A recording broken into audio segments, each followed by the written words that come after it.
नमस्ते, यहाँहरू सबैजनालाई मेरो च्यानल खरेल कन्स्ट्रक्सनमा स्वागत छ। आज एउटा सानो तर निकै महत्त्वपूर्ण जानकारी लिएर आएको छु। हाम्रो सब्सक्राइबर मध्ये नै एकजनाले मलाई यो समाचार धेरै अगाडि पठाउनु भएको थियो।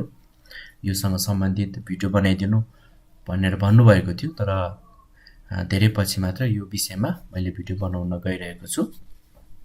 यो समाचारमा के भनिएको छ भने जुन हाम्रो कौसीमा अनि बार्दलीमा स्टिलको रेलिङहरू हामीले राख्छौँ र हाम्रो एउटा जुन रमाइलो एउटा संस्कार छ, हाम्रो पाहुनाहरू भेला हुँदा अथवा कामहरू ताप्दा हामीले तिनै स्टिलहरूमा अडेस लगाएर गफ गर्ने गर्छौँ। हाम्रो परिवारहरू त्यही अडेस लाएर वरपर हेर्ने गरिन्छ। त्यस्तै क्रममा यो घरमा पनि त्यसरी नै माथि कौसीमा अडेस लाएर त्यो स्टिलमा अडेस लाएर बसेको अवस्थामा त्यो स्टिल सबै यो जुन जोइनहरूबाट खुस्केर मान्छे पनि तल झरेर एकजनाको मृत्यु भएर बाँकी गम्भीर अवस्थामै उपचार गरिएको भन्ने समाचार हो। त्यसैले यो जुन स्टिलको काम जुन हामीले कौसीमा राख्छौँ, बार्दलीहरूमा राख्छौँ, त्यो काम गर्दाखेरि हामीले अलिक ख्याल गर्नुपर्ने देखिन्छ। कतिपय कुराहरू जे अरूले गरिरहेछन् त्यही अनुसार हामी पनि अगाडि बढ्छौँ, तर कतिपय अवस्थामा कति कुराहरू हामीले अलिकति विश्लेषण गरेर त्यसलाई के गर्दा ठिक के गर्दा बेठिक भनेर आफूले विश्लेषण गरेर अगाडि बढ्नुपर्छ। विशेष गरेर एउटा प्राविधिक अथवा एउटा इन्जिनियरले यस्ता कुराहरू विश्लेषण गर्नुपर्छ, उसले रिसर्च गर्नुपर्छ र यो संरचनाका विभिन्न पाटाहरूमा यस्ता विश्लेषणहरू गरेर हाम्रो क्लाइन्टहरूलाई गाइड गर्न जरुरी हुन्छ। यो समस्या त देखियो यहाँ होइन, यस्तो एउटा डरलाग्दो समस्या देखियो। यो किन आउँछ होइन, अनि त्यसपछि यसलाई कम गर्नलाई अथवा हामीले के गर्दाखेरि उचित रहन्छ त्यसको बारेमा यो भिडियोमा हामी कुरा गर्नेछौँ। यो माथि कौसीहरूमा र बार्दलीहरूमा यो स्टिलहरू जस्तै यो भिडियोमा पनि यहाँले हेर्न सक्नुहुन्छ, यसरी स्टिलहरू राख्छौँ। यो जुन भाग हामीले टाँसेका हुन्छौँ अर्को घरसँग ती भागमा हामीले 1 मिटरको वाल लगाउँछौँ र जति पनि भाग हामीले छोडेका हुन्छौँ, सेटब्याकको भाग अगाडि पछाडि होइन, जुन भाग हामीले छोडेका हुन्छौँ ती भागमा चाहिँ 2 फिट अथवा 18 इन्ची अथवा कतिले त यो वालहरू केही नलागिकन यही स्टिलकै डिजाइनहरू पनि दिएको पाइन्छ।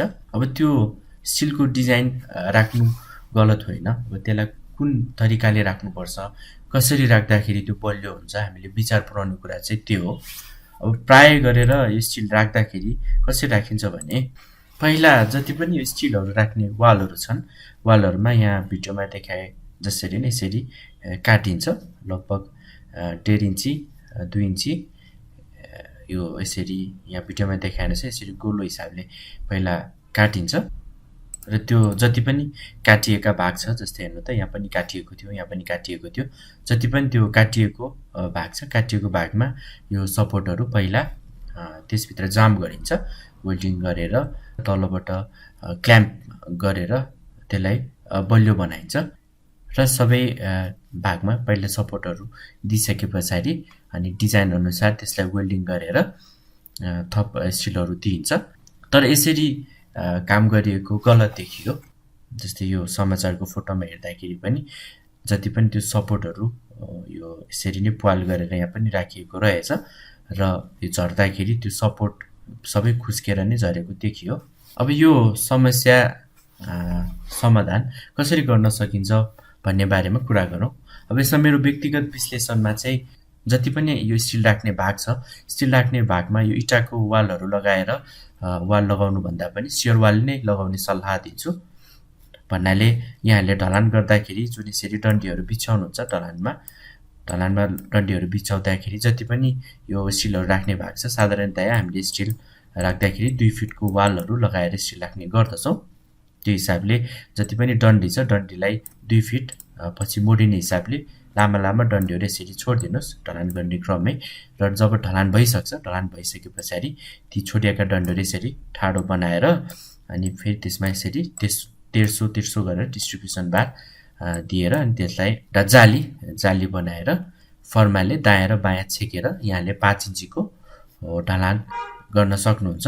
यो सियरवालको लागि फर्मा तपाईँले यसरी दायाँ र बायाँ छेकेर राख्नुहुन्छ। राख्ने क्रममा नै यो जति पनि स्टिलका पोस्टहरू रहन्छन् अथवा यहाँले फलामको यो रेलिङ राख्ने सोचमा हुनुहुन्छ भने जति पनि यो पोस्ट रहन्छ पोस्टहरू चाहिँ यो फर्माको काम सकिसके पछाडि नै यसरी त्यो फर्माको भित्र हालिदिनुहोस् कुन कुन भागमा राख्नुपर्छ।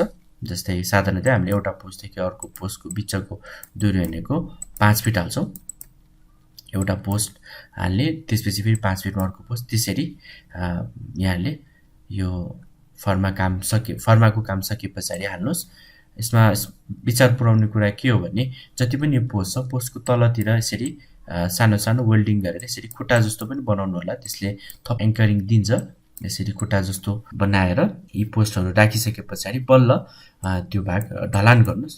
त्यो सेरवालको ढलानलाई पनि स्ल्याब ढलान जसरी नै राम्ररी पानीले भिजाएर त्यसलाई 10 देखि 15 दिन क्युरिङ गर्न जरुरी छ।